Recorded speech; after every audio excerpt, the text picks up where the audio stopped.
Hello mga Mars, tara gagawa tayo ng maruya na gawa sa saba.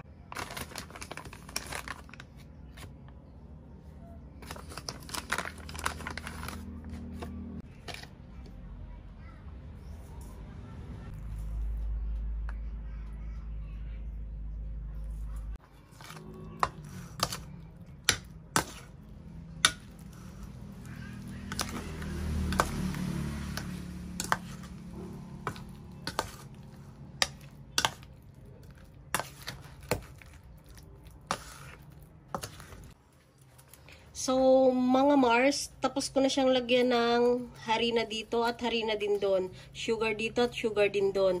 Water dito at water din doon. So, this time, lalagyan ko naman yung isang planggana na may lamang saging ng syrup. Kung anong syrup meron kayo, chocolate syrup, or kung meron naman kayo halimbawang Milo, kakanawin nyo na lang sa tubig. Ito ay 1/4 cup yung ilalagay ko na syrup. Dito. Para nung magkaroon siya ng flavor. Looks yummy. Bali, yung sukat na inilagay natin dito kada isang planggana na tubig ay half cup. Sa kabila, half cup. Tapos yung harina ay half cup din. At half cup din sa kabila. Tapos yung asukal ay 1/4 cup. Ito yung size ko. Ayan, may nakasulat. Tansya-tansya lang Mars, pag walang ganito, okay na to.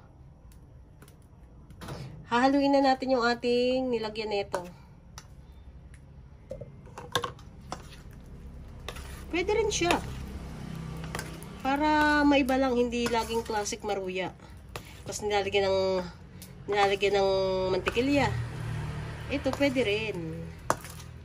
Sa tingin ko tama lang yung yung 1/4 cup.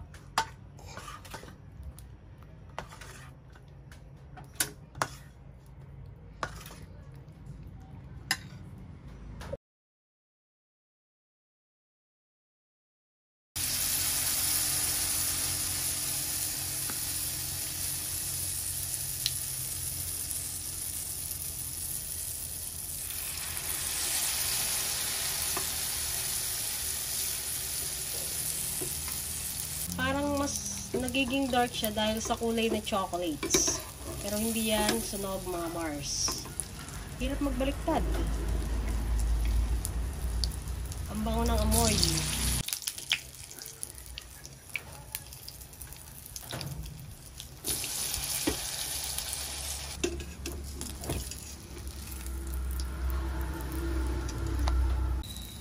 Classic flavors na maruya. Luto na ang ating classic maruya. Classic flavor whatever. Ito na yung ginawa nating saging na saba na maruya. Yung flavor netong isa, coconut.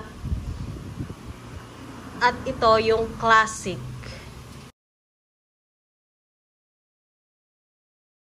Tikman natin itong ginawa nating may chocolate syrup. Cassandra, masarap din.